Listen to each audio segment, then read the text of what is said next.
That's really the most, Yep. yeah, that's the most important.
All right. We will call this regular city council meeting to order for April 8th, 2025 at 6 p.m. Before we begin the meeting, I should remind everybody and the council members as well as the audience to silence your phones. That's what I'm trying to work on. Okay. Madam Clerk, could you call the roll, please? Deputy Mayor Tudor, Here. Councilmember Cooper, Here. Councilmember Graver, Here. Mayor Carrington, Here. Councilmember Hudson, Here. Councilmember Alcantara. Here. All here. All right. And if everyone could stand, I'll ask Alyssa if she could Start us off with the Pledge of Allegiance. Pledge allegiance to the flag of the United States of America and to the republic for which it stands, one nation, under God, indivisible, with liberty and justice for all.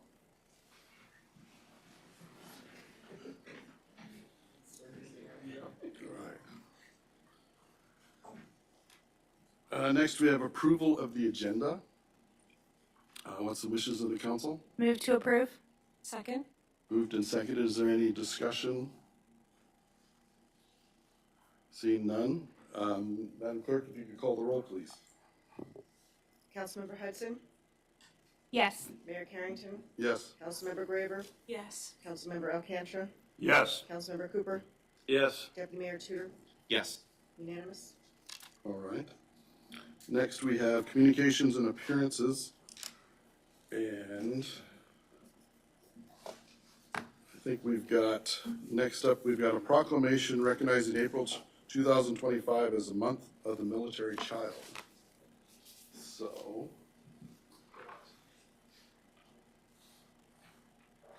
do we have someone here that's willing to take this away? When we're done with it here? There are plenty of someones. Okay. So I'm wearing between my glasses and the glass on this. I'm very good at those reads. So we need someone to come up here and Can we have multiple someones? Sure. I brought with me a bunch of members from our youth council. Okay. We'll bring you up your youth council. That would be good. Yeah. All UTs who came, all, Yeah. let's all come You on. gotta do this. So, who wants to try to pull on this? And then, I'm supposed to use this mic.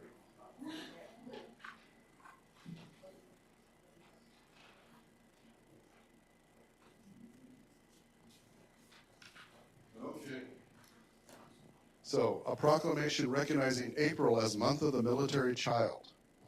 Whereas our military families help sustain our fighting force, and it is important to emphasize and recognize the critical role of their dependents while their parents serve our nation.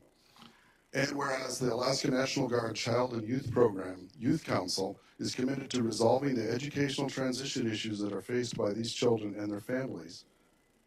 And whereas the average military student faces transition challenges more than twice during their high school, and more military children still will attend 6 to 9 different school systems throughout their lives, from kindergarten to 12th grade. And whereas in 1986, former Defense Secretary Caspar Weinberger designated the month of April as the month of the military child, recognizing the sacrifices and unique experiences of military-connected children.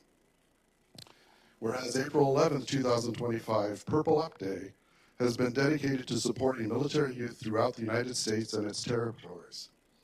Now, therefore, I, Steve Carrington, Mayor of the City of Palmer, do hereby proclaim April 2025 as Month of the Military Child, and April 11th, 2025 as Purple Up Day in the City of Palmer, and encourage all residents to show appreciation, support, and understanding for the military children in our communities. All residents are encouraged to wear purple on April 11th, 2025, the color symbolizing all branches of the military, as a visible show of support and appreciation for military children.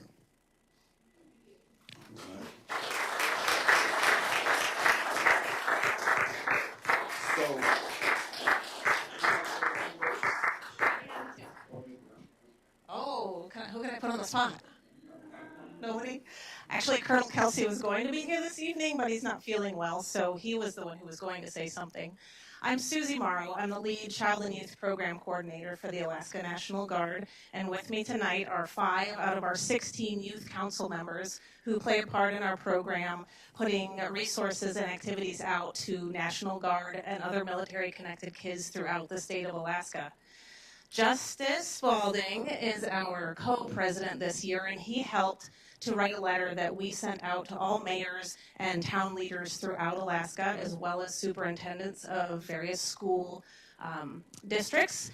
And that letter asked those communities to recognize April as Month of the Military Child, and to recognize April 11th in particular as Purple Up Day, to show support for military kids. So Mayor Carrington conveniently works in the same building where we work.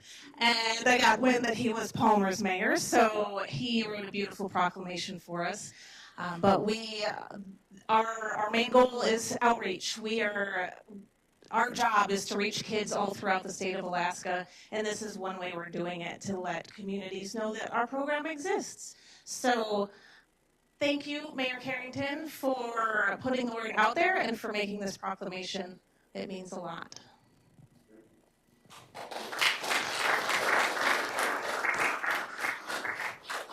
And we'll go ahead and take our little break here so we can say hi.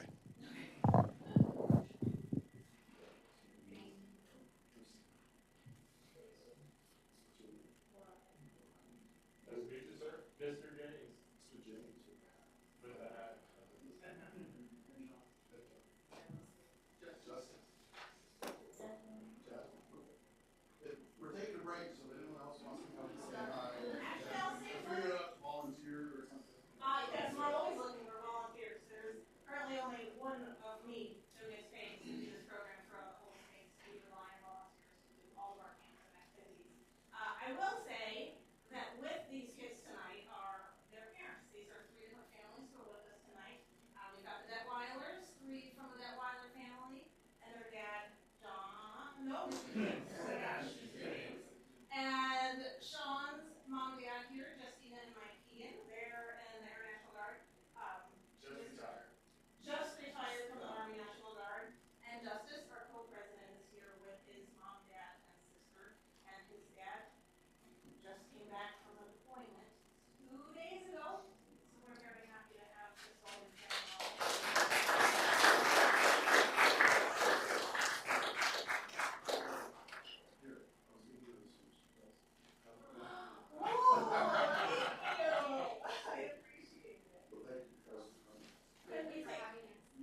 Oh my. Okay. All right. So, back in our meeting. So next we have city manager's report. Mr. Manager. Good evening, Mr. Mayor, members of council. I have a written report with a couple items in there for you to look at and ask questions about if you have any. And I do also want to respond to a couple of, I think were requests of me at the last meeting, but I'm not entirely sure. So I'll respond to a few of them and we'll see where that discussion leads. One of them was an update on a public safety building. Next week on April 15th, I will have been in this position for 6 months. And this is the first time that the mention of that building has come up in 6 months. So I don't have an update for you. I would assume, and using that word, that it has not been a priority of council since it hasn't been mentioned in 6 months. So if that's obviously not the case, you'll probably let me know tonight. My recommendation for this is that if this is a priority of council, that this will be a tasking for your new city manager to probably come up with a process for building this building, starting with a statement of need. A statement of need is going to be, for those who don't know, it's a document that's produced from a cooperation between members of the public, council, and the city staff. It's a formal document that you'll be able to go out and show different entities and say we'd like to ask for a grant against this document. From there, you'll be employing design consultants, most likely with expertise in building police stations or public safety buildings, and giving you the size and scope of a project, and then a kind of a citywide, city staff and city council wide, including planning and zoning and BED and other of your commissions for choosing a location. But that's kind of my outline of what an approach to building this would look like. That should be probably more provided to you by your next manager at your tasking. Are there any questions on the public safety building? Mr. Mayor. Councilmember Alcantara. Thank you, John, and no real questions, more of a statement that, yeah, the public safety building, a little bit of a sticker shock on things that we've addressed a year and 2 years ago before you became our interim city manager. So I would think it's still kind of in the back of everybody's mind, but with the things that we've been dealing with, both internally and cost of a library and different things, I think it's just been set aside but never completely forgotten. So I appreciate you kind of addressing, next steps with the next city manager of how it would possibly proceed. I mean, things obviously at the state and federal level are not in a very good spot for us to go asking for tens of millions of dollars for the kind of building that we would need to build and that we had talked about a couple years ago. So thank you for bringing it to our attention again. Yes, sir. If I may continue. Paving. It was requested that we pick a road to pave. The staff is going to need a little clarification on this tasking. And I've got two different clarifications. I've got two different basically branches I'd like to go here on this. I'd like to start in the forest and get down into the details, and then we'll step up and take a look at the forest here, start in the trees and work up to the forest. So starting in the details here, The request was for an unpaved road to be paved. Would like you to consider rehabilitating a road that's already been paved in this scope as well. When we pave a road, we generally put 3 to 4 inches of pavement down. And there's a few roads in town, particularly the Valley Trails Estates, for example, where the thickness of the pavement is down to maybe 3/4 of an inch or less. So what's going to happen to these roads eventually is they're going to turn to gravel, and they're going to go back to gravel. So if we just pave a new road, we may lose an old road. So maybe consider rehabilitating an existing road. And also going down into the details here, an unpaved road, did you want to consider sidewalks, curbs, storm drains, adding, rehabilitating storm drains? As far as paving a road, did you want to consider doing some of the underground infrastructure, with this paved road? Did you want to pave a road that does not need underground infrastructure? One of the ways that we've done it in the past has been to replace either either a cast iron or a steel pipe, and the new standard is HDPE, the high density polyethylene pipe. So we could replace the pipe, we could replace some of this underground infrastructure, and then after we've torn the road to pieces, we can build it back up and put pavement on it. Now the limitation here, of course, is cost. So we can also rehabilitate or add storm drains, along with this project. We also need to check with MTA, MEA, GCI, NSTAR to make sure that they're not going to add, to do any infrastructure replacement under the road, because we don't want to pave a road and have somebody have to tear it up again. That's not the way we'd like to do business. A way to do this may be to give us a budget number and let staff come back to you with a couple options inside of this. That's kind of the details. So I'm going to step back up and look at it in a larger scope here. This is, this and the previous ask with the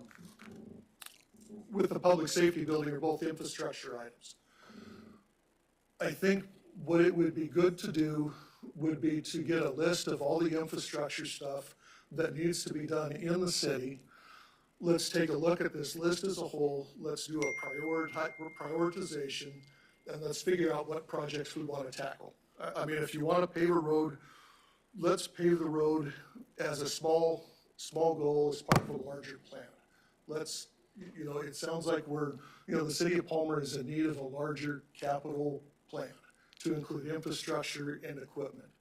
And I think this is a good way to go down that road is by starting this conversation. Are there any questions on this subject, the paving road and infrastructure? Councilmember Hudson? Yes, thank you, Mr. Mayor.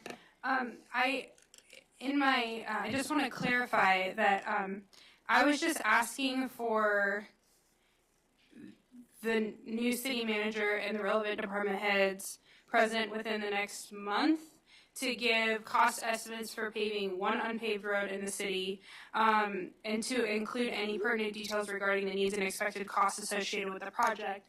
And I don't want to speak for Councilman Cooper, but he had just brought up being presented with a list of all of the roads that were unpaved that needed paving, and then their estimated costs, so that the council could at least have that information to then be able to consider and move forward with what that would look like. So I totally understand all of the issues that you've brought forward in paving a road. I just think that it would be good for the council to be given new relevant information on costs and such for these projects, so that the constituents especially don't think that these are things that the council is ignoring, that need to be thought about. Okay. Thank you. Yes, ma'am. Deputy Mayor Tudor? Thank you, Mr. Mayor. Yeah, if I can kind of reflect a little bit, I think that And we're not expecting, obviously, within a month time, obviously, we're not expecting like an actual estimate, like this legitimate estimate for an engineering company, but just like something that would say, hey, if we did this the right way by going through replacing the infrastructure, this is how much it cost last time. This is what we roughly estimate, it's going to cost this time. And then also but if we just pave it, it'll roughly cost just some generic numbers, just so we can kind of have an idea of what we could start budgeting for and planning for. That's what if that helps. Is kind of what we're looking for. Mr. Mayor, yes, I Mr. do Manager. have that information. It's, I have it in a packet right now. It is not, as Mr. Alcantra would say, ready for prime time, but I do have something that has an entire scope of kind of the city infrastructure. We can hand over as a staff to the new city manager to be able to come to you and start the prioritization process in putting together a 3 to 5, 10-year capital plan. It'd be step one in that process. Councilmember Cooper? Thank you, Mayor. Just to hopefully inform some of the council members, the ways at which we can get roads paved are a couple ways. One, we get money from the state potentially. Two, we fund it ourselves. And the third way is an LID, Limited Improvement District, of which means that the people who live on that street pay for it. And a way that comes up is the city can either go forward and we say we want to pave road X, or the 51% of the members on that road can vote and say we want this road paved. And at that point, then we make a decision on how that's funded. And when I think Councilman Hudson about bringing that back up, that what we're looking for is just a kind of a total of each individual road. What the problems are with each road, because some roads already have the infrastructure already there. Some we know when we did Golcana, we had to tear the road in Denali, we had to tear it down to 8 feet below surface to get stuff done. So for us as a council to come up with a budget number, that would be pretty tough. And I know that you have the figures and at least are working on the figures, and I think that's what we're looking for is to get an idea so then we can go forth. Thank you. Mr. Manager? Okay, Councilmember Alcantra. Yeah, thank you, Mr. Mayor. And thank you, John. Just piggybacking on what Councilmember Cooper had to say. I mean, the state does, and federal does 6-year plan, SIP, improvement plans for transportation. We can take a page out of their playbook, but I like what Councilmember Cooper brought up, that I would say proceed with caution when you're creating LIDs and creating something where we're going to pit 51% of neighbors against 49% of neighbors, potentially.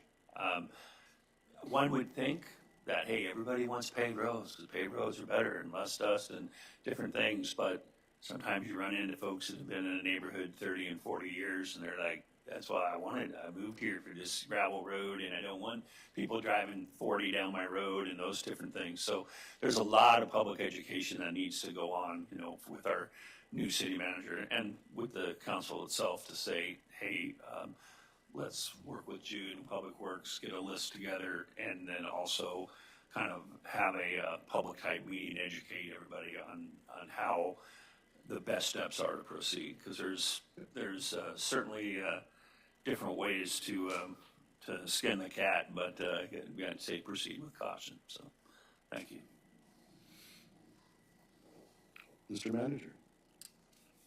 Continuing on here, the Fireweed Crossing.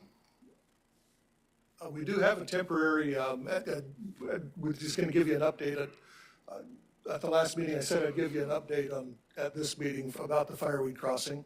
There has been a kind of a small temporary measure put in place.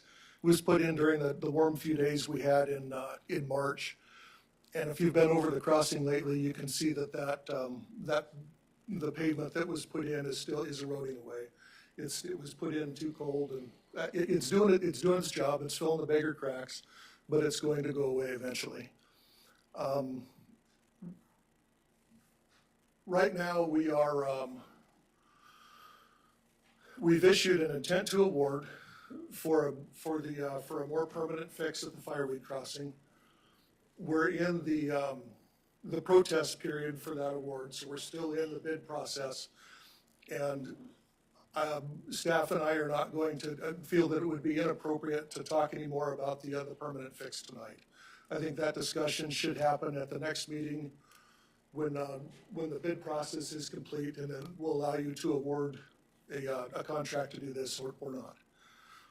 I would also recommend that we have the deeper discussion on the temporary fix at that time as well, so all the information could be presented in one place at one time. Deputy Mayor Tudor. I think, Mr. Mayor, well, I'm glad I know that's the reason why it started snowing and it got cold again.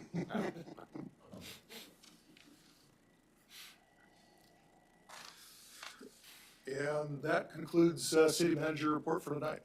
Okay. Any other questions from the council? Councilmember Alcantara. Yeah, thank you, Mr. Mayor. John, I wasn't here on March 11th, and I've been looking, and I think you made a mention at the beginning of your report about you're coming up on 6 months of service as interim city manager. Is that correct? That's correct. It's next week on the 15th. And so I kind of looked back through emails. I was wondering, is there a thought in your mind, or did I miss something where, are you going to stay as interim city manager until our new city manager arrives on the 28th, or is there something different that might be happening? Well, Mr. Mr. Mayor. Mayor, what I was told, kind of when I took office, is that there was a limitation on the time that I could be in office. And that time was 6 months, which ends on the 15th. So it was my understanding that that is the limitation on when I could be here. I am willing to stay longer until to the 28th, until Ms. Zirkle shows up, if that's the council's wishes. Councilmember Alcantara. Question for our city attorney, is that a possibility with a council vote, or is that something that's a little more laborious than I would like to think it would be? Mr. Mayor. Yes, Mr. Madam Mayor. Attorney. I think what Mr. Dementi is referring to is the 6-month requirement to live in city limits is for the city manager requirement.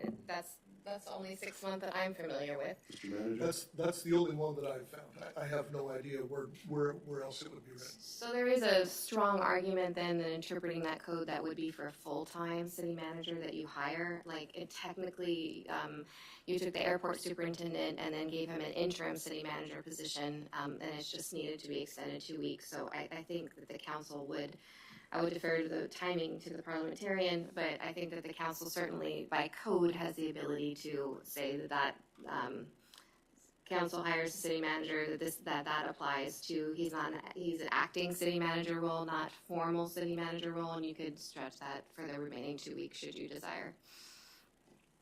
And if I recall, I believe some of us looked for it and couldn't find that 6-month in code.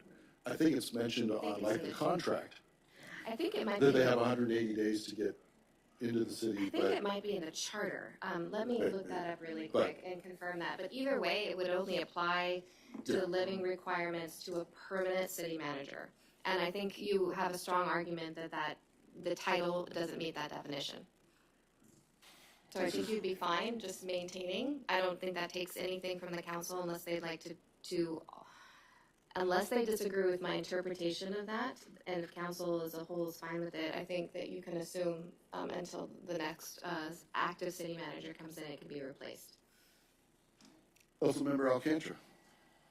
So, Mr. Mayor, is it proper for me to make a motion to ask Mr. Dementi to stay on as interim city manager until April 28th?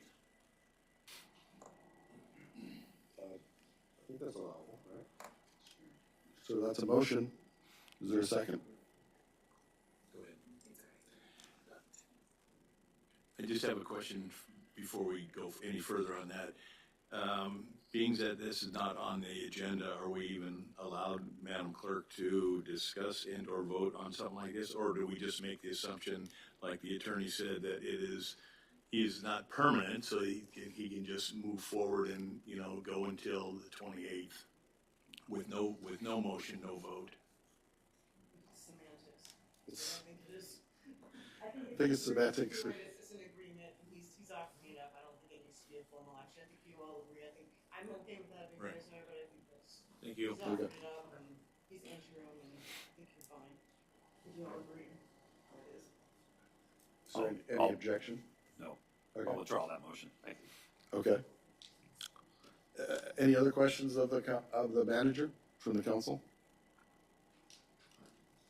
Council member, Deputy Mayor Tudor. This is actually a question I was going to ask our parliamentarian, but this might be a question for the for our interim city manager about the coming. Oh, that was actually a voting matter about having staff come to council on a regular basis. Any update on that?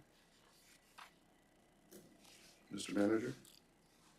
That was, we'll have to, looking at Charter Section 3.8, it's not appropriate for council to direct staff to do anything.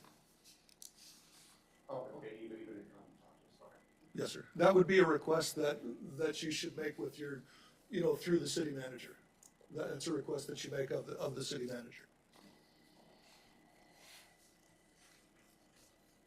Okay, Yeah. All right. Thank you. all right. Next is mayor's report. I had a written report, and then I was also going to add, was looking at our next meeting on the April 22nd. Made arrangements to be at the depot. We've got a couple things that we might end up with a few more people, and thought, well, it might be a good time to just use our depot for that. So I was planning for the 22nd of April meeting to be at the depot at 6. Any questions for me? Councilmember Hudson? Yeah, thank you. I was just going to ask what the extra things on the agenda were going to be that you mentioned for the meeting. Well, one thing is, Carla is planning to bring a bunch of the Japanese students that are going. They're going in June, but for whatever reason, they can't come any other time, so they're asking to come on the 22nd. So that would be, a little bit more convenient. And then also the railroad thing has sometimes become an attractive thing for people to comment on. So I thought, well, we'll make sure that we have enough space. Any other questions for me for my report? Okay. City clerk's report. I submitted a written report, and I'm happy to answer questions if anybody has any questions.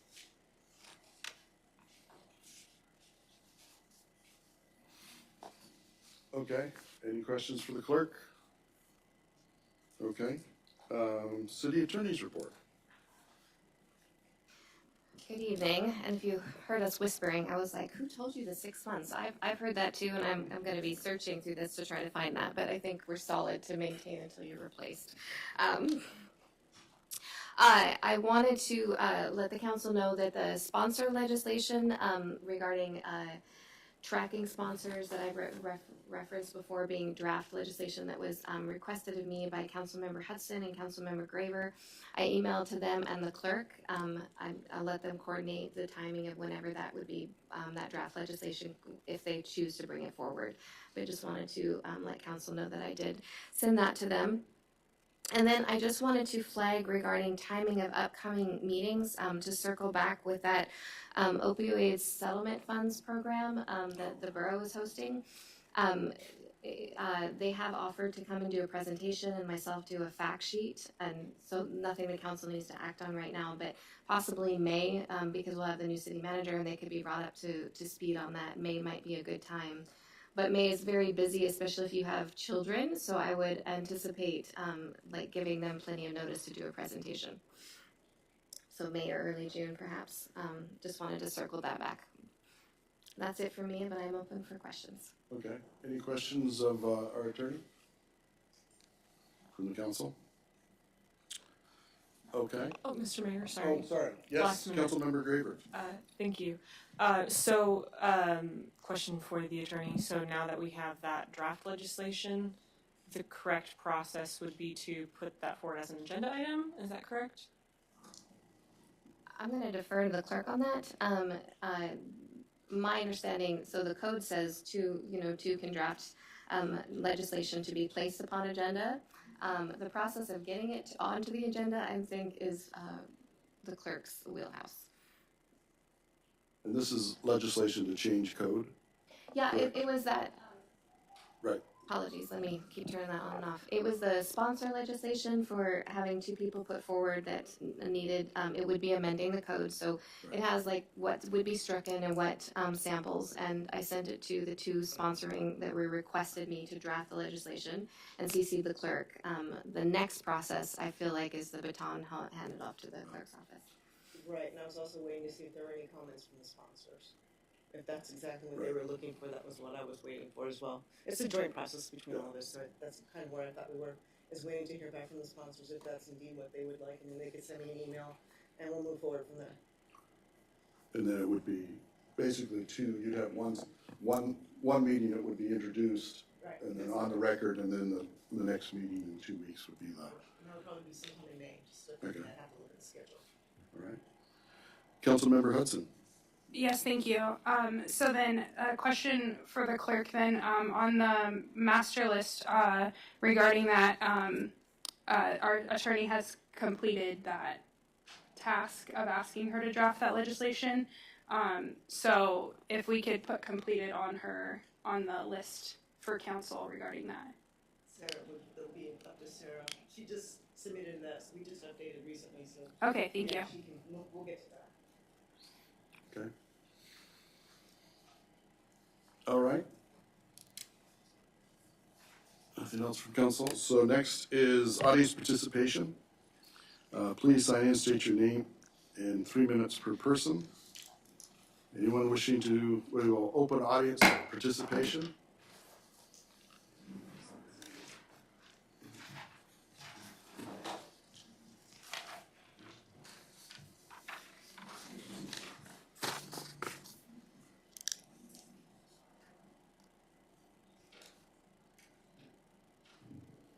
My name is Herb Bischoff. I live here in Palmer, and I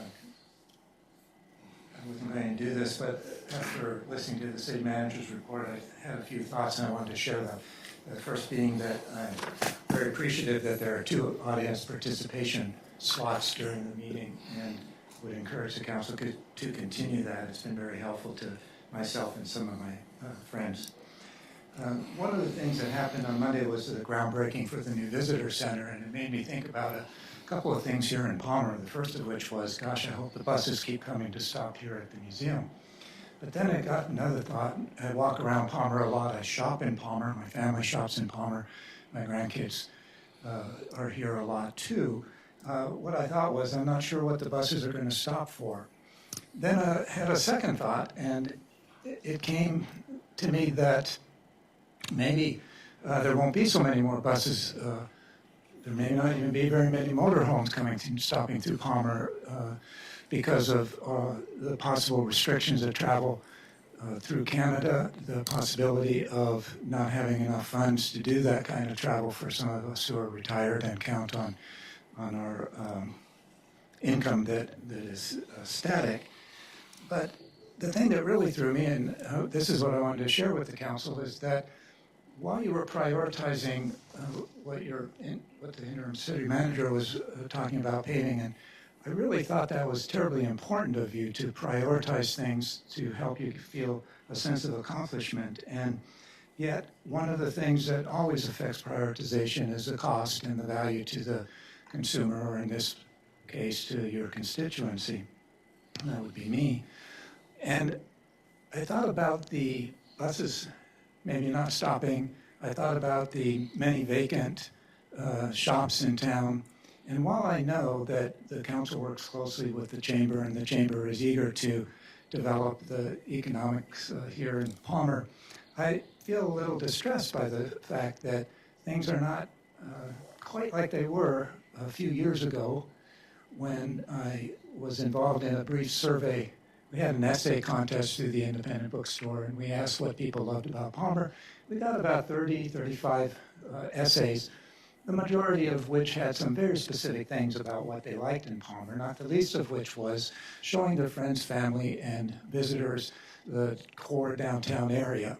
The reason they liked it so much is because it was a nice day. You could spend visiting the garden at the museum. You could see the colony home, the museum over at the colony houses, and you could walk 2 or 3 blocks and shop at a variety of shops that were identified as kind of unique and clever. I will end by saying, please consider the no-cost encouragement for economic development that you can initiate by promoting the attractiveness of Palmer. And that's at no cost. Please do it. Let people know that there's something good to starting a small business here. That's it. Thank you. Thank you. Is there anyone else for audience participation?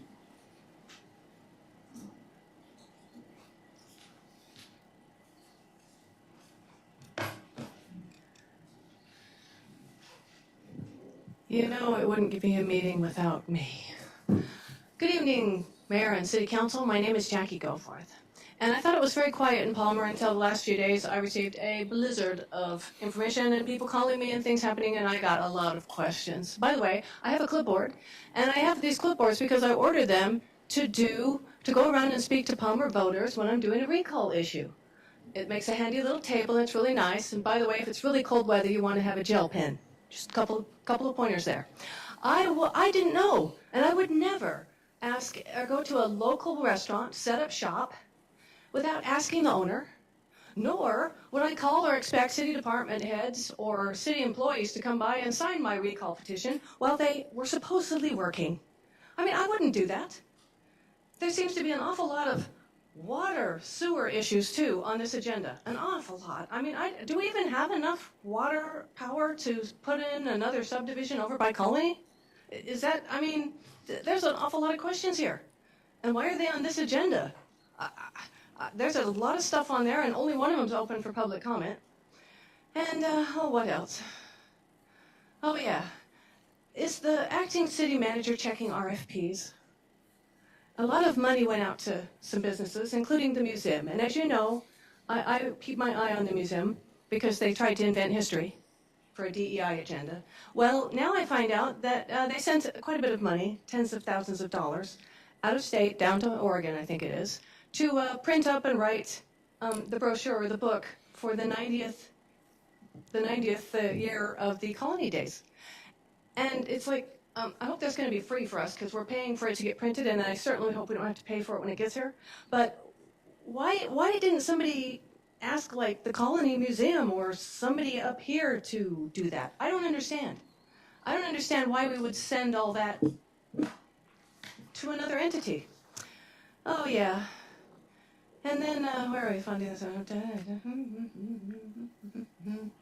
lot of questions. Oh, yeah. Transparency and truth.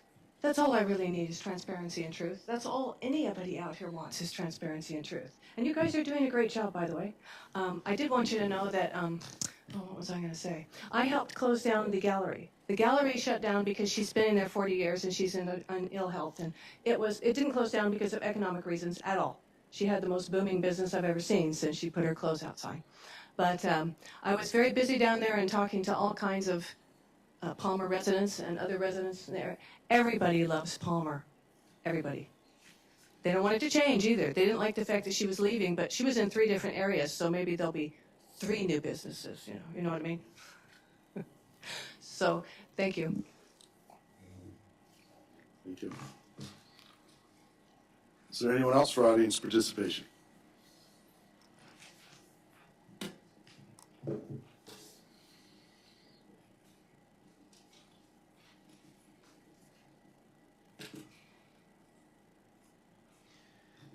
Good evening, Mayor, members of the council. I wanted to share something with you really quick. Chief Shelton, Palmer PD. On April 3rd, 2025, members of the Palmer Police Investigative Unit worked in conjunction with members of the Alaska HIDTA Task Force. HIDTA is the High Intensity Drug Trafficking Areas Program by the federal government. That being said, let me back up just a second. The Palmer Police Investigative Unit worked in conjunction with the members of the Alaska HIDTA Task Force to interdict approximately 6 kilograms of cocaine from a residence in one of Palmer's neighborhoods. This drug seizure represents an approximate street value of $580,000. In this house, investigators further located 4 firearms. Cocaine is lucrative in the state of Alaska because of the flip value, meaning that where cocaine is purchased for approximately $1,500 an ounce in California, it sells for upwards of $2,800 an ounce on the streets here in Alaska. Interstate criminal organizations rely on this buy low, sell high market to generate large amounts of profit. These criminal organizations do not respect borders, boundaries, or any city limits. They operate irrespective of where they are, whether it's East Anchorage, New Stoyuk, hope I pronounced that right, or a stone's throw away from these chambers in downtown Palmer. The endeavor to investigate is ongoing, and I cannot share much information. The core fundamental of these investigations is secrecy. I did, however, want to share this event with you, as I feel it is a perfect example of the value provided by our partnership with federal, state, and local agencies.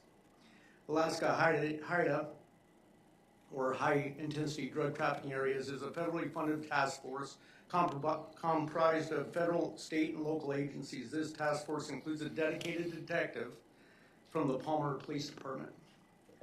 The Palmer Police Investigative Unit is a hybrid unit run by Detective Sergeant Clark and Palmer Police Officer or Detective Matt Moore.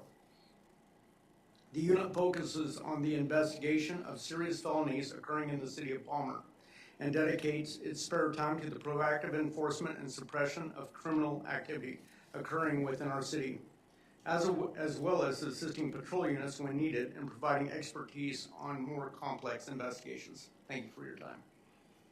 Thank you. Is there anyone else for audience participation?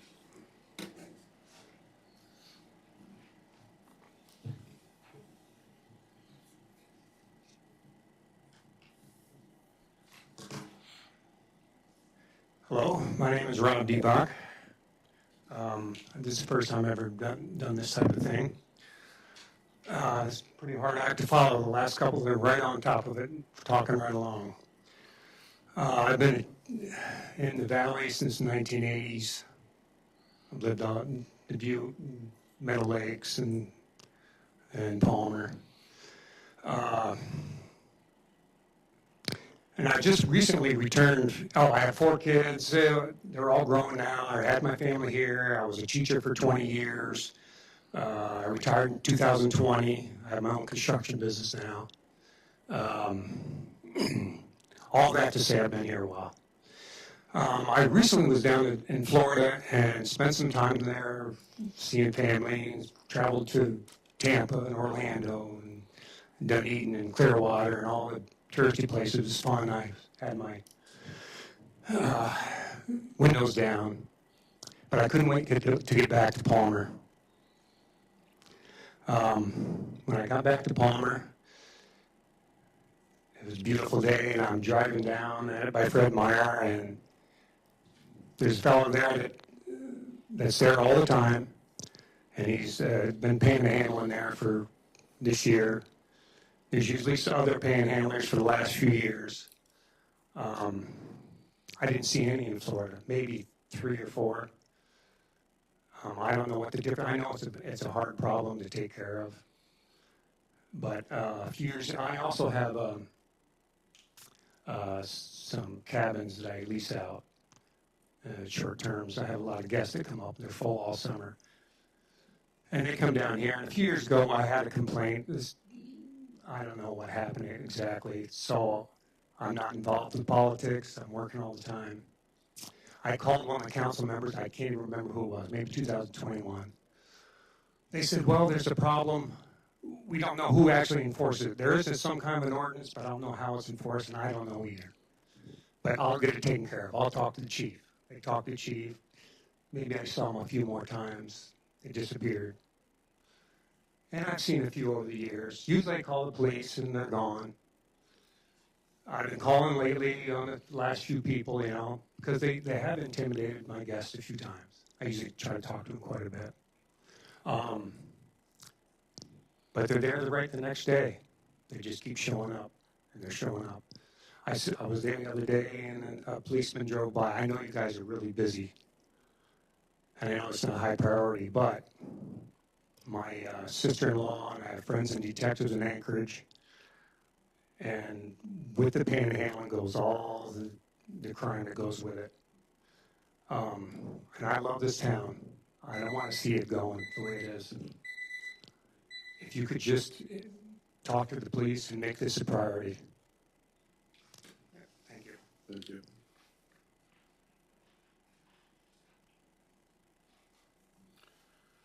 Is there anyone else for audience participation?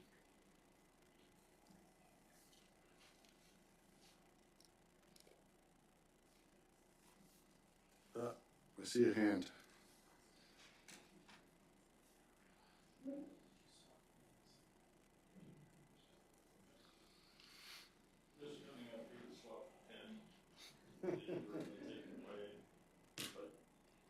Now that I'm here,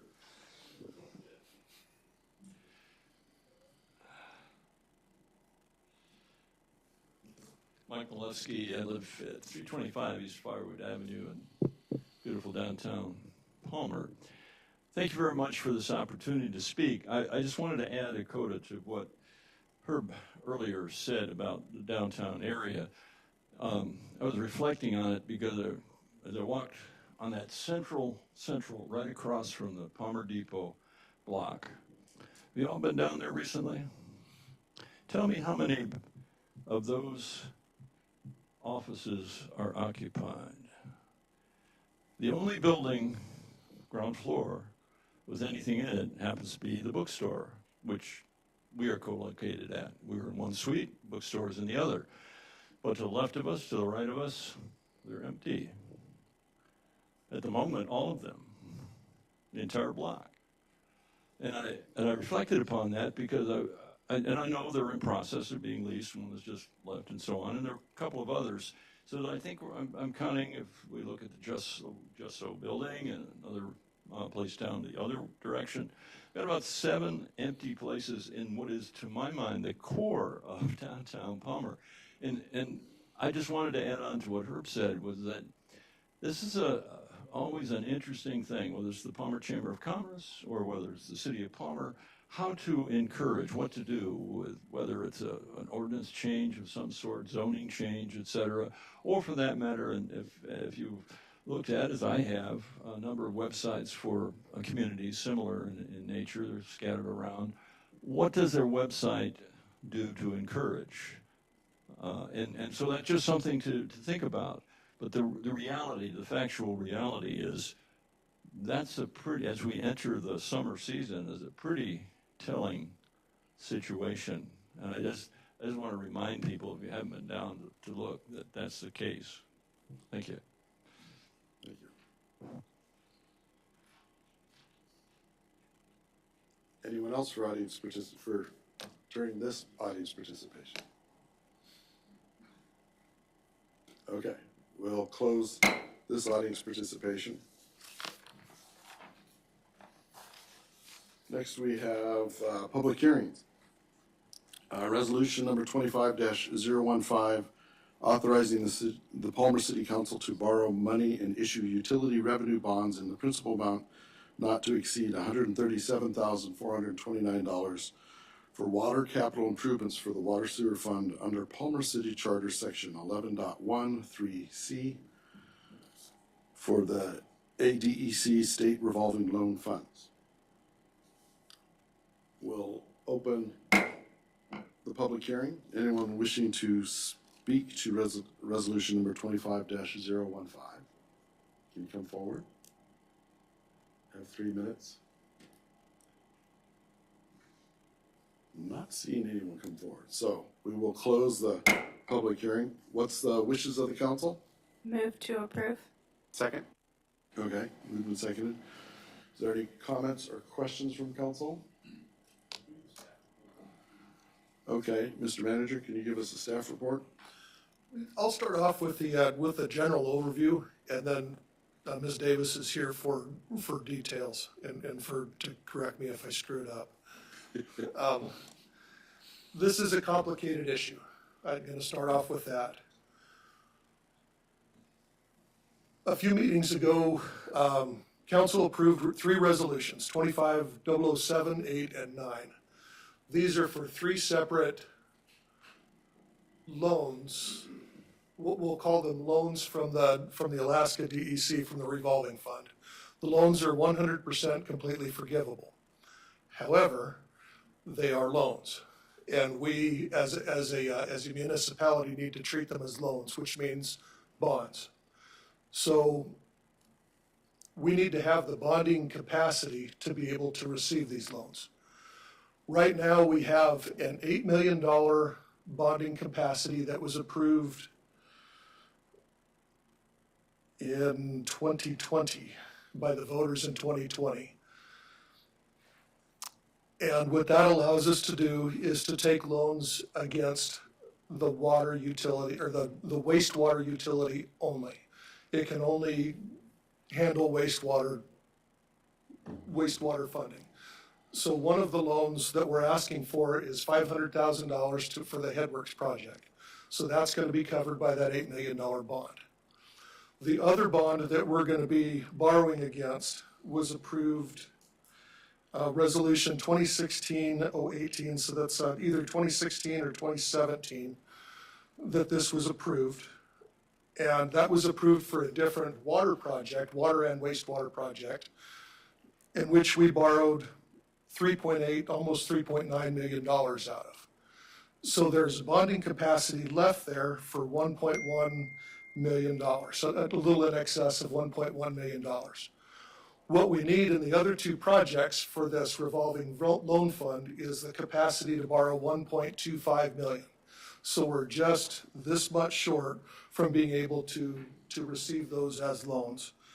So the remedy to this that we're looking to do is looking at Municipal Charter 11.13, which allows council to borrow against an existing fund of the city. We'll be borrowing against the Water Wastewater Utility Fund, which has in excess of $1.5 million in it, and asking to borrow $137,000 against that $1.5 million for the purposes of being able to fully bond these water loans as they're structured. It's complicated, and I'll stop there to see if there's any questions. Any questions from council? I'll just ask, the question that comes to my mind is, and in the end, when this is all said and done, it's going to be forgiven, and so we'll be made whole in the end. That's correct. There's an administrative fee, a fixed administrative fee that we're going to pay in the end. Okay. Councilmember Alcantara. Yeah, thank you, Mr. Mayor. I'm trying to reflect back on when we passed these resolutions and what was addressed here at the table. Because it seems a little different now, and as you said, it looks a little complicated. It also looks like our municipal charter allows us to do such a thing. That was my biggest concern, is that don't we have to go to the voters and ask for them to approve the $137,000? But it looks like we can do that. It's just, like what the mayor had to say, we're just saying it's going to be fully reimbursable, but it just makes me a little bit more nervous than I was when it was presented in 2507 and through 2507 and 2508, because I thought we weren't going to have to lay out any money or borrow any money. So I'm torn, but I understand that it's probably time is of the essence. So if you're gonna phone a friend and say, well, why do we need to do this at this particular time? Because we have to have this for our loan applications to move forward. Mr. Manager? Yes, sir, we do. And I would also defer to the city attorney for the a little more comfort, if you will. Madam Attorney? In terms of that, I do want to clarify that Gina and the manager and I met and went over it. So municipal charter does allow us to borrow against a specific established fund. And then the other two categories were already allocated. So it's basically been finding a plug and play for everything but that remaining $137,000. And I also want to clarify that the DEC did guarantee in writing, and I'm pretty sure Jude, Gina, and the manager and myself have all seen in writing, because no one believed that DEC would be 100% fully repaying this loan. Do you off the top of your head know exactly what the administrative fee is? It is extremely minimal. I just want it 5%. So that's the stance of that. So our charter does allow for that. Okay. Councilmember Hudson? Yes, thank you, Mr. Mayor. I also wanted to say, after reading through the parts of the contracts that were provided to the council, it does seem to align with what we're doing tonight, specifically that were provided in the agenda from that meeting. So I just wanted to say that as well. Thank you. Any other questions from council? All right, we're ready to vote. Madam Clerk, if you could call the roll, please. Councilmember Alcantara? Yes. Councilmember Hudson? Yes. Mayor Carrington? Yes. Councilmember Braver? Yes. Councilmember Cooper? Yes. Deputy Mayor Tudor? Yes. Unanimous? Okay, next is action memoranda. Action memorandum number 25-030, authorizing the city manager to purchase 8 sets of turnout gear not to exceed the amount of $30,274.16. What's the wishes of the council? Move to approve. Second. All right, moved and seconded. Is there any questions or comments from the council? We're ready to vote. Oh, Councilmember Alcantara. Yeah, Mayor, just real quickly, these are the kind of straightforward budgeted items for public safety that I love to see. So thank you for this, interim fire chief, and look forward to voting yes. Any other comments from council? All right, Madam Clerk, if you could call the roll, please. Deputy Mayor Tudor? Yes. Councilmember Cooper? Yes. Councilmember Alcantara? Yes. Mayor Carrington? Yes. Councilmember Hudson? Yes. Councilmember Braver? Yes. Unanimous? All right, action memorandum number 25-032, authorizing the city manager to purchase 5 self-contained breathing apparatus not to exceed the amount of $55,005. What's the wishes of the council? Move to approve. Second. All right, is there any questions or comments from the council? Madam Clerk, if you could call the roll, please. Councilmember Braver? Yes. Councilmember Hudson? Yes. Councilmember Alcantara? Yes. Mayor Carrington? Yes. Deputy Mayor Tudor? Yes. Councilmember Cooper? Yes. Unanimous? Action memorandum number 25-027, authorizing utility water connection outside city limits for a 46-lot subdivision located north of East Bogard Road, Palmer. What's the wishes of the council? Move to approve. Second. Okay, moved and seconded. Is there any questions or comments from council? Councilmember Alcantara. Yeah, I think this is one that we maybe have a little bit of a discussion on. I just want to get a kind of a warm, fuzzy feeling from Public Works and others that we have water capacity sufficient for everything we need to do. I look at these things that are, kind of miles away from the core of the city, a little bit jaundiced, but also with the thought of, I know we've had many citizens come and talk about raising revenue for the city. So, I don't want to look away from something that creates revenue for us, but I also don't want to expand our footprint so far that we can't serve the folks that live within the city limits. So I guess I'm just looking for maybe a report of how is our water situation overall. Mr. Manager? Could I invite Mr. Bellifer up, please? Welcome. Mr. Mayor, council members, this project is the phase 2, and I briefed council about a year and a half ago. Phase 1 was on the south side, and phase 2 was on the north side. Same developer, and all the calculations for the water usage of that 48-lot single-family home development was clearly within our capacity to provide. Now, that is just a takeoff of the water main that has been in the ground since 2012 that was scheduled to bring water to the Colony schools. If it was something where we were creating new water mains outside the city limits going into different subdivisions, that might be an entirely different topic. And Councilmember Alcantara, you're right on. This one we gave temporary approval, or I won't say temporary. We gave the nod because we did the calculations on usage and the volume of water going through that line that's been in the ground, as I said, since 2012.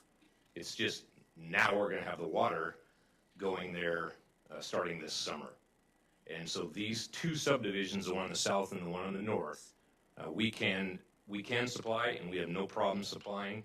We have worked very closely with the developer to ensure that even though it's outside the city limits, they are building to City of Palmer standards and specifications to include spacing, hydrants, water line sizes, all of that. So we have worked very, very closely with them. And as I said, the developer's been very proactive from the very beginning of this. Follow up, sir. Councilmember Alcantara? Yeah, follow up. Thank you, Mr. Mayor. Thank you, Mr. Belfer. So, I just do kind of napkin math. I know we addressed this about a year and a half ago with these subdivisions or multi-unit buildings that come in.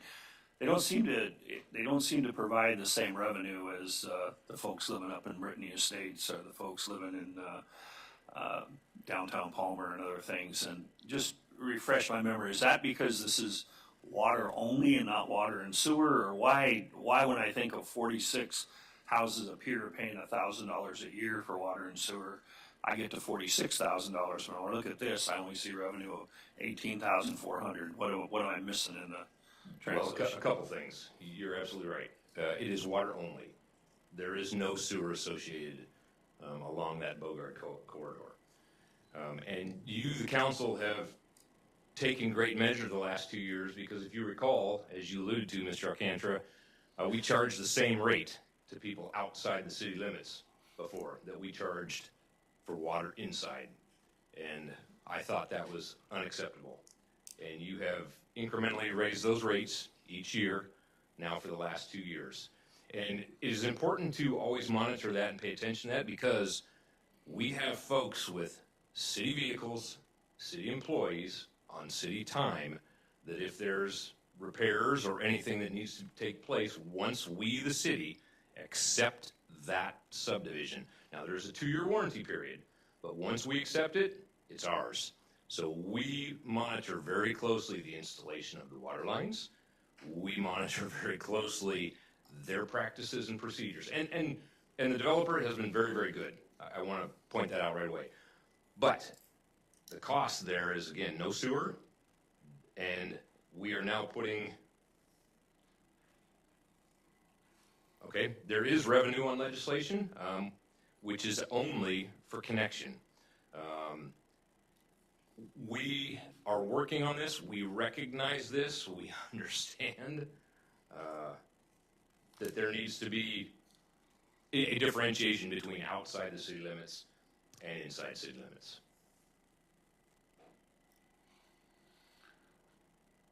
Councilmember Alcantara, follow up? No. Okay. Any other questions from council? Okay. Are we ready to vote on this then? Madam Clerk, if you could call the roll, please. Councilmember Hudson?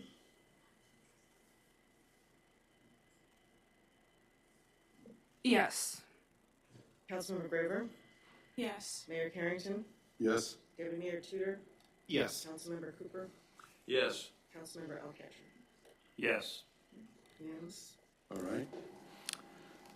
Action memorandum number 25-034, authorizing the city manager to execute amendment number 1 with the HDL Engineering Consultants for the Environmental Protection Agency requested third-party technical analysis report of consent decree and national pollutant discharge elimination systems violations over the past 3 years in the amount not to exceed $17,328.14. What's the wishes of the council? Move to approve. Second.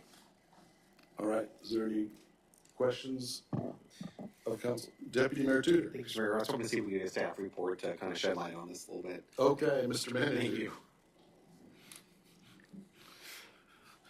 And Mr. Bilfer.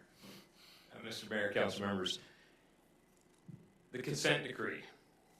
I would recommend if folks are not familiar with it or as in-depth, please don't hesitate to contact me. So, the city of Palmer became under a federal consent decree. The DOJ is the enforcement arm of the United States EPA, went after the city of Palmer back in 2015. This consent decree was levied on the city with numerous actions that had to be taken by the city because of violations at the wastewater treatment plant. Part of that consent decree was the installation of several components of an upgraded wastewater treatment system. I'm sure you've heard me talk about the MBBR, the moving bed bioreactor.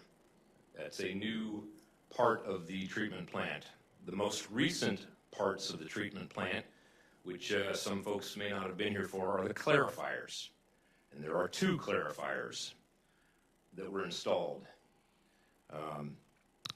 During all of this, from 2017 till about June of last year, there were regular violations. And when I say violations, ammonia levels, suspended solid levels, and these are all sampling and testing that the city employees did weekly. The thought was once we got these new clarifiers operational in the whole system, then it would start to work.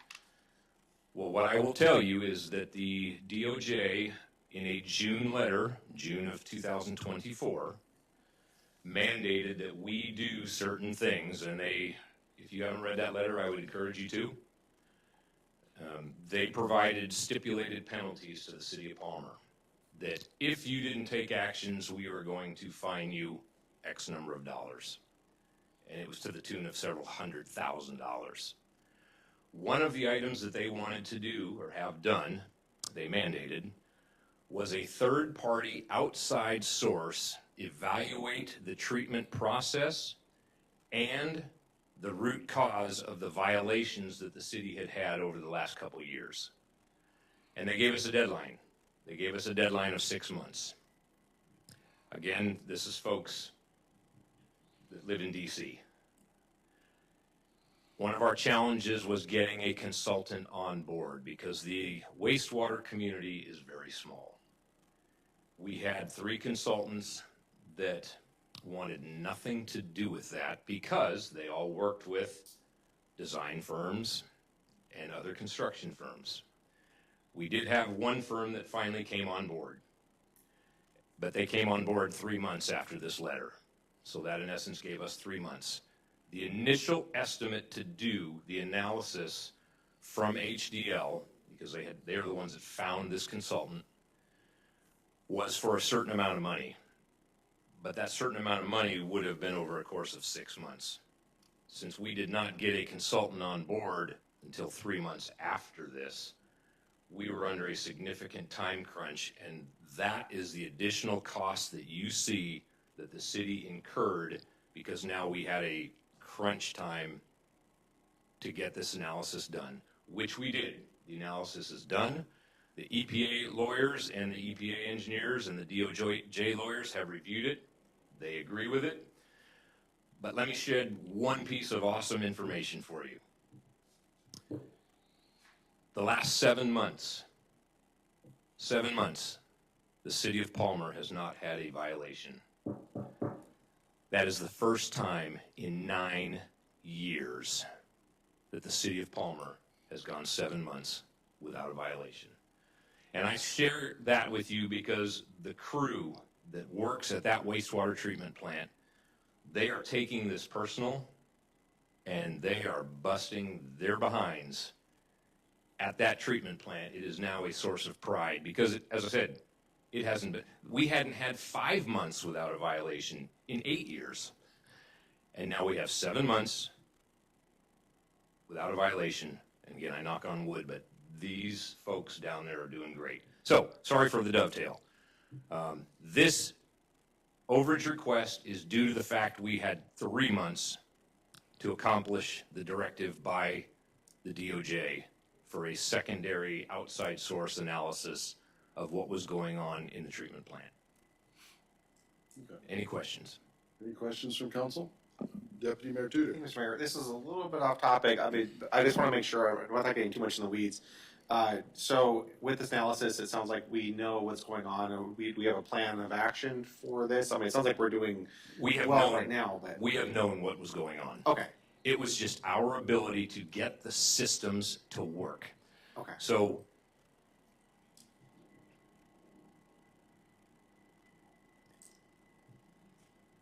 there were some things promised to the city years ago, and those promises were faulty. And we have just now been able to correct those promises. And I'll give you 2 of them. I'll give you 2 of them. As part of the design, we were told that the MBBR did not have to be cleaned, but maybe once a year. Same thing with the clarifiers, once a year. If we do that, we will violate every single week. It is impossible for that system to perform as designed without cleaning. My crew cleans that MBBR twice a month. We clean the clarifiers monthly, sometimes more, because if we don't, we will violate. Now, obviously the proof is in the pudding, in the crew's work with 7 months of no violation. But there's a whole laundry list, I won't bore you with them. But every time we get to a next step, we find out something else that, well, wait a minute, we were told to do this, and that doesn't work. I'll give you another one, just because we were told when we drained the clarifiers for cleaning, there was a pipe installed, and the pipe went into the bottom of Lagoon 2, which is a sludge-holding lagoon. And when we drained that clarifier into the bottom of that lagoon, and it stirred up that sludge, I don't remember how many of you guys got phone calls, guys and gals, excuse me, got phone calls last year, but I will tell you it was the worst stench that I have ever experienced coming out of our wastewater treatment. And I felt bad. I personally went to homeowners as it was as far all the way across the Glen Highway, because we did exactly what we were told the operator's manual to do. My guys, recognizing that there's no way we're going to get hung if we do this every single summer, created a system to bypass that tube, which was directed to be installed. We have now drained the clarifiers. Last several months, 0 odor. Not one complaint. Again, that's because you have people down there trying to figure out how to make it work and not have a violation. So, hope that answers the question. No, that's sorry for my long-windedness. No, you're good, Mr. Mayor, if I can just say. Yeah, I just want to say, I mean, that's great to hear that we identified the problem and that we have a plan of attack with that now. And I think it's a real testimony to you and your crew that you guys put so much time and energy into fixing that you're having to do something you're supposed to do once a year, that you're doing it every 2 weeks roughly. It's amazing. Thank you. That's to the crew, not to me, the crew. Well, they're amazing. Thank you. Mr. Mayor, may I? Madam Attorney. I just wanted to echo on, Jude and I have sat through many EPA meetings with DOJ and others, and I want to give kudos to Jim and Matt and the entire team. Sorry, Jim, Jude, sorry. Jude and Matt and that whole team, because they were exceptional at delaying what could have been significant costs to the city of Palmer in EPA fees. So it was through the negotiation and getting meeting with them and going through the requirements on a month-by-month basis that they were able to slow roll the EPA and get all the variations in that they have been able to do, and the recognition to the EPA that Alaska is different and there are power outages and other problems that we need to be allocated. So it's been massive negotiations behind the scenes that, I mean, I've only been here almost 3 years that we've been working with. So I just wanted to make sure the council was aware of that. There's like monthly meetings. All right. Councilmember Alcantara. Yeah, I want to definitely echo the kudos, and at the same time, I want to try to wrap my brain around the costs. Mr. Belfer, I have to just think that we have a long, the city has a long history with HDL, and I know they do good work for us, and the subs that they provide us as well. But I didn't quite grasp what you were saying about we had to do 6 months worth of work in 3 months, and that's what caused these costs to more than double the original estimate. But understanding, I mean, these guys charge a professional hourly rate, and whether they get the work done in a 6-month time frame and they're only putting in 10 hours a month, or they get it done in a 3-month time frame and they're putting in 20 or 25 or 30 hours a month, we know what their rate is. I mean, it's the 160, the 140, the 100 based on who's doing what work. But I guess my question to you is, we do get, and you do get through HCL, just at least the phone call or something that says, hey, this has to get done, whether it's back on January 13th or February 7th. This is how much more it's going to cost, and can we cover that? So I just want to make sure that these aren't gotcha moments for you, that these guys are actually like telling you as the thing progresses that this is how much GV Jones charges, and we're going to have to charge a lot more than we initially anticipated. So that's my only thought. We did. We knew it was coming, especially with the delay, because again, it wasn't, and it's not HDL. They weren't doing the testing and the analysis, and it was GV Jones, and it just incurred more time and more people and more trips back and forth to the labs and things like that. And we were aware, and they were very, very professional and excellent to work with. And no surprises to us whatsoever. We knew it was going to happen, and you'll see the detailed list there from HDL as part of it. But we were aware. Councilmember Hudson. Yes, thank you. Can I ask how long you guys have been aware that this extra amount was going to be due, and why, if it was a while ago, why it wasn't brought sooner? We did. We knew January timeframe. What I needed to come to council with, though, was the breakdown and the exact cost amount. That was not something I could provide, and there was some turnover and some personnel pieces, and it just took that long for us to get it, or for it to get to us. So we knew it was coming. We didn't know the exact amounts. I think you'll see when it was dated, when I got the information, and then we do our due diligence. We verify. So when I get a sheet, I then go look through that sheet. So depending on how long that takes me, sometimes I can do it in a week. Sometimes it may take me a little bit longer. And then obviously to get it onto this council meeting's agenda, we had to meet that timeline. Councilmember Hudson.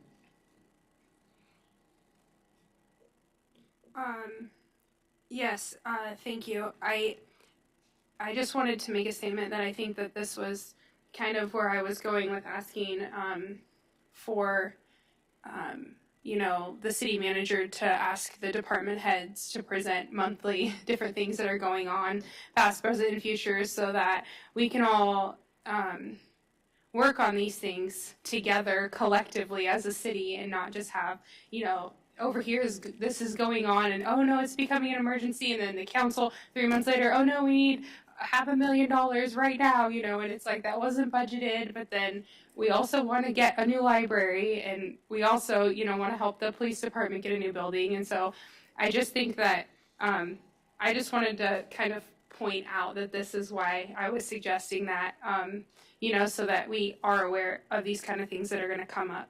And then my next question is so then, is this something that's going to be taken out of our unallocated funds budget, or? No, I have this budgeted. Okay. This So is part of our budget with our contractual services fees and things like that. Okay, and you guys, okay, perfect. So That's I'm not asking for any money from any additional source. Okay, I just wanted to make sure to know where I was coming from. Thank So you. no emergency. Okay, thank you. All right, any other questions? We ready to vote? Madam Clerk, if you could call the roll, please. Deputy Mayor Tudor, Yes. Councilmember Cooper, Yes. Councilmember Alcantra, Yes. Mayor Carrington, Yes. Councilmember Hudson, Yes. Councilmember Braver. Yes. Yes. Action memorandum number 25-031, authorizing the city manager to execute a contract with Electrical Power Systems, Inc. in an amount not to exceed $75,032 for the design and construction administration for consolidation of electrical services and emergency backup generation power at the City of Palmer wastewater treatment plant. What's the wishes of the council? Move to approve. Second? Okay, moved and seconded. Is there any questions from council? Ready to vote? Madam Clerk, if you could call the roll, please. Mayor Carrington, Yes. Councilmember Hudson, Yes. Councilmember Braver, Yes. Deputy Mayor Tudor, Yes. Councilmember Cooper, Yes. Councilmember Alcantra. Yes. Yes. All right, that's action memoranda. There's no unfinished business, no new business. Record of items placed on the table. There are none.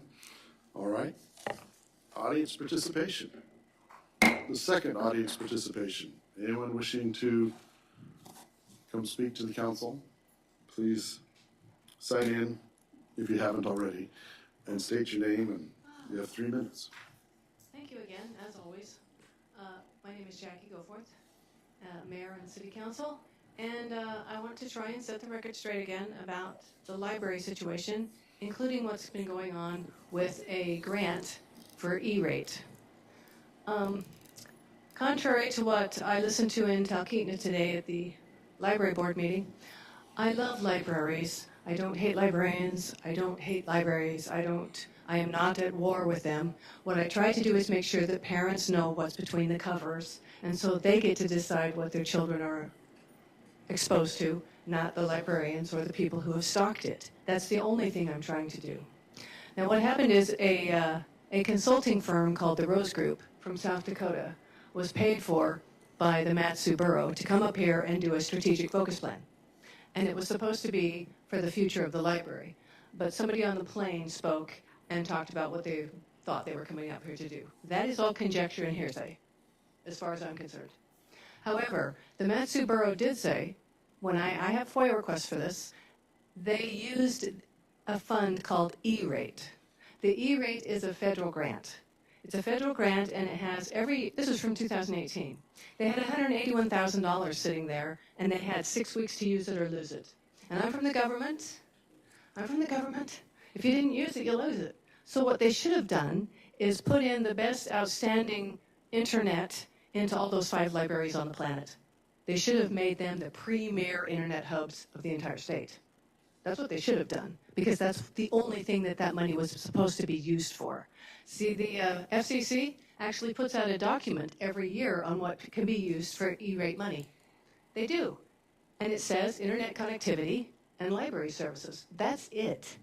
It doesn't say anything about strategic focus. In fact, if you use it for strategic focus, it looks like misappropriation of funds, probably because it is. Now, the group that they called and had come up here to do a strategic focus plan put a nice little chart up at Talkeetna asking for threats to the library. And as far as I'm concerned, like I told him today, the biggest threat to a library is trying to stay relevant in today's society when people have a phone. Nobody's going to run down to the library to research something if they can get it on their phone. You have to make it so that it's important, it's a hub, it's warm and wonderful and safe for everybody, not just for 10% of the population. You can't just be letting one group have all of the content and ignoring all of the parents who might be concerned. Where was I going with this? Anyway, the problem is the Rose Group actually invoiced the taxpayers of the borough for a strategic plan for internet connectivity. They don't even do that so that they can have the E-rate money. The whole thing is such a debacle, and I'm going to say just a few seconds. There's a image out there that it's all done on hearsay and conjecture. There's a rumor that the whole thing fell apart because of conjecture and hearsay and a conversation on the plane. No, it's because there's a grant that was used illegally and a group that illegally billed the borough. Those are facts. Thank you so much for allowing me a few seconds. Thank you. Is there anyone else for audience participation?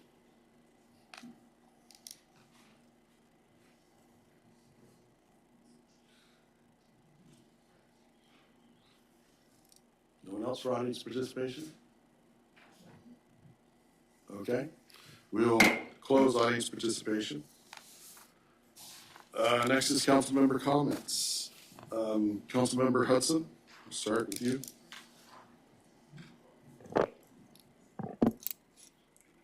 I hope everybody enjoyed the sunshine. It was so nice. I had so many picnics and hikes with my family, and now it's cold again, so we'll just go back to soup and hot cocoa for a few days and bread, okay? Anyways, I hope everybody has a great week. Thank you so much. All right. Councilmember Alcantara? Yeah, thank you, Mr. Mayor. I really liked the month of the military child tonight. That was fantastic, and really good to see the Smallings again. I haven't seen them for a few years. Matter of fact, the young man Justice certainly had no facial hair, or wasn't nearly as big last time I run into that family. So it's great to see them out. I want to thank everybody who participated, audience participation, and helped us get through this agenda.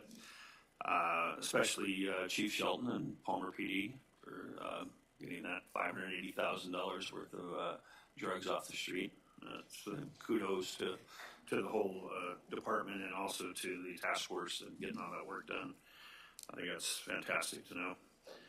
I want you to know, totally going to stay with my always wanting to be truthful and transparent to everybody, the citizens, my fellow council members, the mayor, and everybody else. And I let you know that there's an election coming up 6 months from yesterday in October. And, that's not that far away. The filing period, of course, is in July. But today I filed with the Alaska Public Offices Commission to run for mayor of the city of Palmer. And the events of next month have no bearing on anything that I've decided months ago that I was going to do. And I'm going to continue to work hard. I believe in this city. This is my hometown. I believe things are going to get extremely better. And I want to be a part of it. And I want to be able to provide that kind of leadership down the road. And it's got nothing to do with anything that's happening next month in a special election. It's what to do is going to happen 6 months from yesterday. So I wanted everybody to know, and I'll continue to let everybody know, door to door and everywhere else. So I hope everybody has a terrific evening. I'm sorry the weather has turned, but Alaska will let you know that winter's not over in April sometimes. Thanks, everyone. Councilmember Graver. Thank you, Mr. Mayor. I don't have any comments tonight. Have a good evening, everyone. All right. Alternate Deputy Mayor Cooper. Thank you, Mayor. I appreciate Mike coming up and talking about the storefronts. They have not been vacant like that since 1993 when we first purchased our building. And Vagabond Blues and all the rest of those, Kozlowski building, all those buildings were empty with the exception of the bars.